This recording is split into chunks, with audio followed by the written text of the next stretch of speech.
Get ready to learn English with one of the most anticipated movies of the year. From your secret friend. Underneath the bridge, Who? top has sprung a leak, and the animals I've trapped Haven't a clue. all become my pet. Let's play a game. Just me and you. Any of this mean anything to you?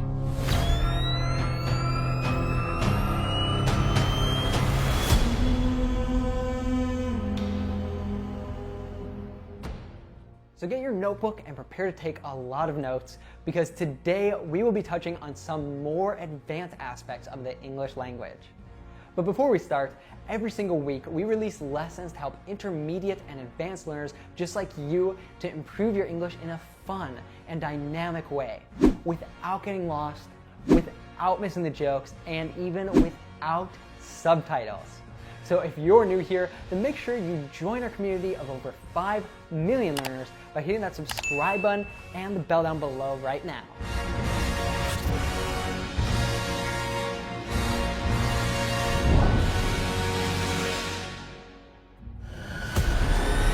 Bruce Wayne, Sorry. I wouldn't be bothering you here, but your people keep telling me you're unavailable.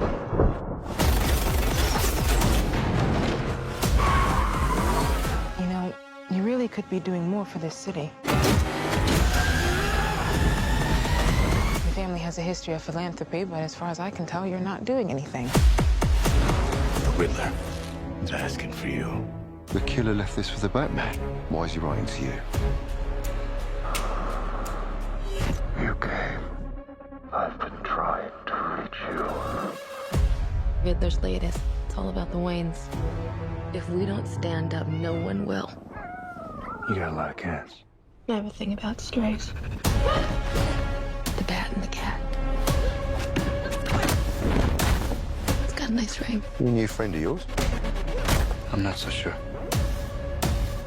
I'm just here to unmask the truth about this cesspool we call a city. You're part of this too. Stay still! How am I part of this? Oh, you're really not as smart as I thought you were. Bruce Wayne.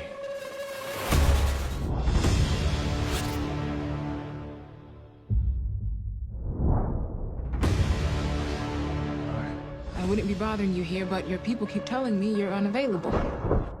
If someone is unavailable, this person cannot be reached or contacted. The opposite of unavailable would be available. Notice that simply by adding the prefix un, the meaning changes. Available, this person can be reached or contacted. Unavailable, this person cannot be reached or contacted. Also, by adding the suffix ity, we can form availability, which is the state or condition of being available. Take a look at these examples. Hello, I need to speak to Benjamin Burton. Is he available? Mr. Burton is unavailable at the moment. Would you like to leave a message? Could you please check his availability and tell me the best time to reach him? We recently recorded a podcast about how you can use this trick to greatly increase your English vocabulary and sound more advanced when you speak. Check it out down in the description below. Your family has a history of philanthropy, but as far as I can tell, you're not doing anything. We call philanthropy the activity of helping the poor, especially by giving them money. A person involved in philanthropy is called a philanthropist. Philanthropist, bibliophile, true friend of the Library of Metropolis, Mr. Lex Luthor. Your family has a history of philanthropy, but as far as I can tell, you're not doing anything. As far as I can tell, is an excellent way to express that something seems certain to you, based on the information you have available. Look at these examples. I haven't talked to Umberto recently, but as far as I can tell, he's happy at his new job. This seems to be an overhyped movie. As far as I can tell, it won't be as good as people are saying. Riddler's latest. It's all about the Waynes. If we don't stand up, no one will. This is a shortened version of the expression to stand up to something or someone. When you stand up to a situation, you face it boldly. In other words, Catwoman is telling Batman that if they don't deal with this killer, no one will.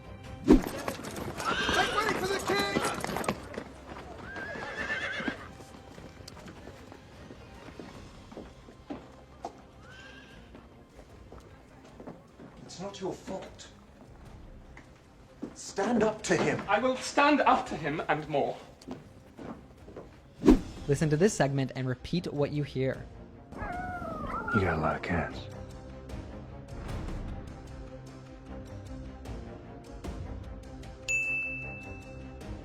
You got a lot of cats. Notice that the letter T in got is pronounced as a flap T and connects to the article a, which is pronounced as a schwa sound, So we hear gotta. Something similar happens to the words lot and of.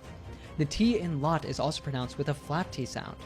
What's interesting is that the preposition of sounds exactly the same as the article a. The letter F is dropped and all we hear is the schwa sound, So we hear lotta. Here's the whole phrase as he says it. You got a lot of cats.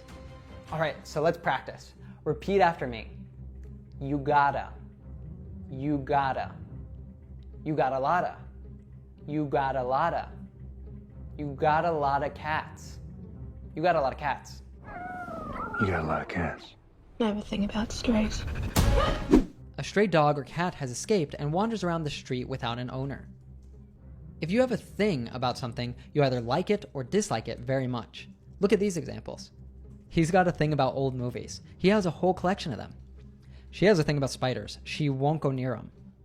When Catwoman says she has a thing about strays, she obviously likes stray cats very much, since she has a lot of them. The bat and the cat.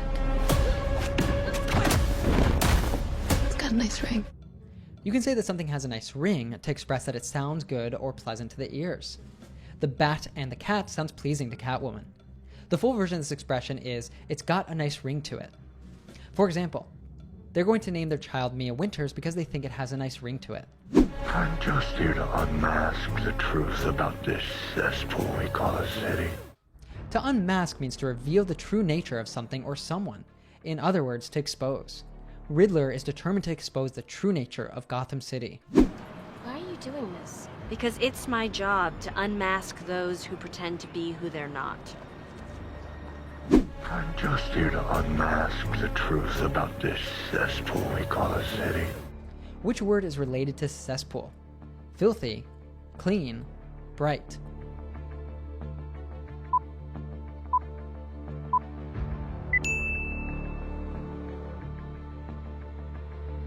A cesspool is an underground reservoir for liquid waste, such as household sewage. This word is also used to refer to something filthy, evil, or corrupt. Dad, why is the world such a cesspool of corruption? Oh, great. Hi, what makes you say that? Well, at Sunday school we learned that stealing is a sin. Well, duh. But everybody does it. I mean, we're stealing cable as we speak. Oh. Oh, you're really not as smart as I thought you were. Bruce Wayne. This is a great structure. Check it out. Something is not as I thought it was. For example, this movie is not as exciting as I thought it was. The food in this restaurant is not as tasty as I thought it was. If you want to talk about someone, you can go, John is not as talented as I thought he was. Olivia is not as polite as I thought she was. You're not as arrogant as I thought you were when I first met you. Now, it can be a huge challenge when learning a language to figure out what words and expressions are actually important and which ones you'll never need. Without the guidance of a good teacher, then you may waste a lot of time learning the wrong ones. I know I've suffered from this a lot in my own language learning and wasted just way too much time. But don't worry, because in our Fluent with Friends course, you can learn the words and expressions that we natives actually use every single day. And you'll have a ton of fun doing it with the TV series Friends, which various academic studies show is the best show out there to learn English. In this course, you will also learn how natives reduce, cut, and connect the sounds, which really is the secret to understanding us no matter how fast we speak. And you'll also learn about the cultural context, so that you can laugh along with all of the jokes. You can give it a try right now for free with our 3-part masterclass. What are you waiting for? Just click up here or down in the description below to sign up now.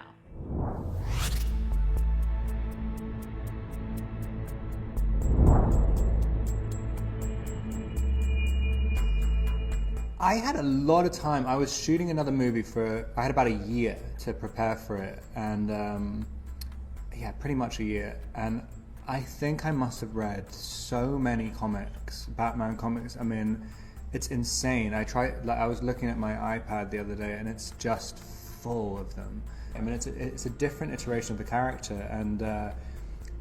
and even though it is a different angle on it, I kind of wanted to absorb as much of the legacy of the character as possible, and then try and see how you can both use it and kind of find the gaps. I felt like I needed to know as much about the history of the characters as possible to see what hadn't really been done, and it was very, very helpful, and finding little tidbits from, I mean, really from like the golden age of it right up until stuff that was coming out weeks before we even started shooting.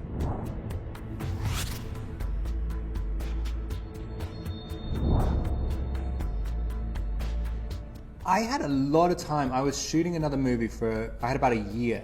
When talking about movies, there are usually 3 options that you can choose: to make a movie, to film a movie, to shoot a movie. The word shooting is commonly used in the film industry. Shooting is directly related to the filming of a movie. Britta's paying for those classes. Don't you think maybe you should go? I was shooting my movie. Yeah, but your movie's for class. My movie's more important. I had about a year to prepare for it, and Let's analyze how Robert says this. The letter D in the word had sounds like a flap T and is connected to the vowel A in about, which has a schwa sound, So we hear had about. Something similar happens next with the final T in about and the article A that follows. The T is also pronounced as a flap T, and the article A is reduced to so we hear about-a. When we put it all together, we have, I had about a year to prepare for it. All right, so let's get ready to practice again. Repeat after me. I had. I had-a.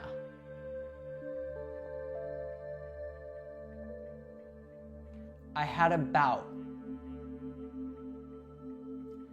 I had about-a.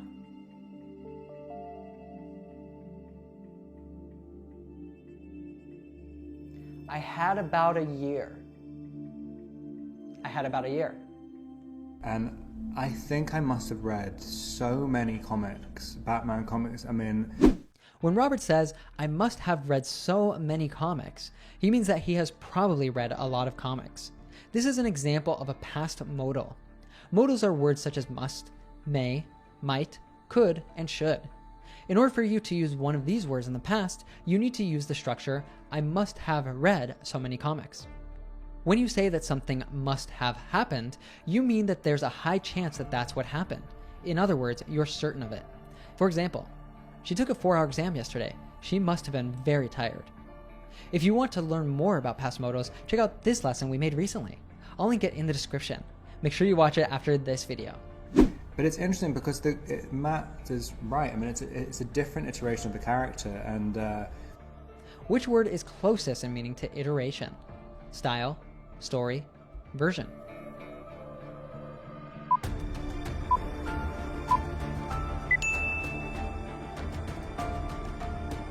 Iteration means version or incarnation. In other words, Robert is saying that this is a different version of the Batman character. It makes sense for him to state this, since there have been many Batman adaptations over the years. Some of the actors who have played the role of Batman in the past include Michael Keaton, Christian Bale, and Ben Affleck. Jealousy is an ugly, green-eyed monster, not unlike the Hulk, who, by the way, also has a girlfriend. In this iteration, Jennifer Connelly, whom you may recall as the girlfriend of Russell Crowe in A Beautiful Mind. A feel-good romp if there ever was one. See how you can both use it and kind of find the gaps. A gap is a void or blank space. What Robert is saying is that he tried to find things about Batman that haven't been explored in previous adaptations yet. When you identify a gap, you can then fill that void by doing something different. This word can also be used when you want to say that something is incomplete and needs revision. I got all these little pieces, they're all part of the story, right? But they don't mean much on their own. But when you start telling me what you know, we start filling in the gaps, I'll have them in lockup before the sun goes down.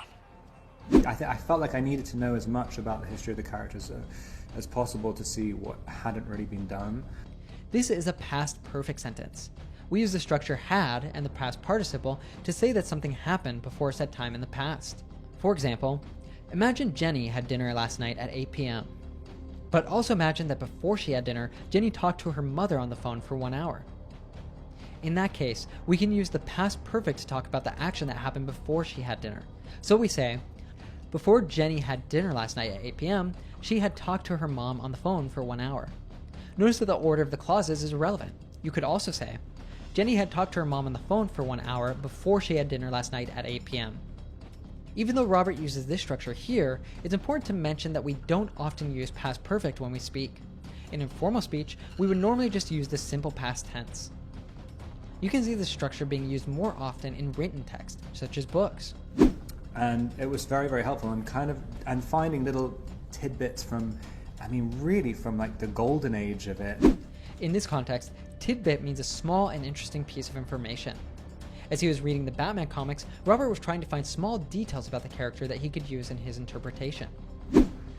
JT, I want to introduce you to Carmine Lupatazzi, my co-executive producer on the project. Nice to finally meet. I heard tidbits of what Chrissy's got in mind, the genre and so forth. And it was very, very helpful and finding little tidbits from, really from like the golden age of it. The golden age of something is a particular time in the past when a particular art was very successful. Robert is referring to the golden age of Batman comics, or the time when there were a lot of great Batman comics coming out. Here are some other examples. For me, the 60s, 70s, and 80s were the golden age of music. I remember the golden age of cinema, when things such as story and actor performances were much more important than visual effects.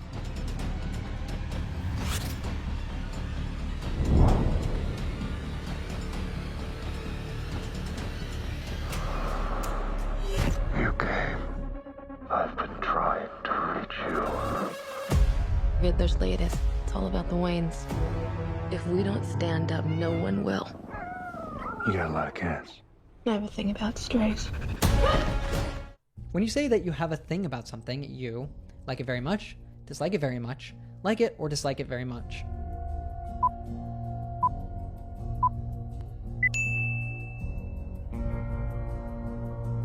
If we don't stand up, no one will. You got a lot of cats. I have a thing about strays. The bat and the cat. It's got a nice ring. A new friend of yours? I'm not so sure.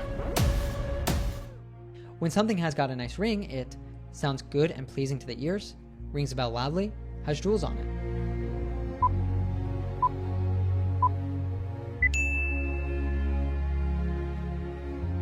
And it was very, very helpful and finding little tidbits from, really from like the golden age of it right up until stuff that was coming out weeks before we even started shooting. The golden age is a time in the past when something was very bright, something was very successful, something was very old.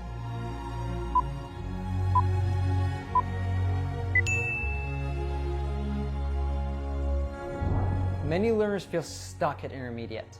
No matter what they do, they don't see any practice in their English. Have you ever felt like that? Then check out this lesson where you will learn 4 things that you should do to get advanced English. Let's watch a clip from that. You're watching your favorite TV series with subtitles in English and you can understand it just fine. Maybe you don't understand every single word, but you can follow the story and enjoy the show. However, the minute you remove the subtitles to test your listening, something terrifying happens. You can't understand anything. Suddenly, you feel like a beginner again, or worse, you feel like an imposter, like someone who still doesn't know English even after studying for years.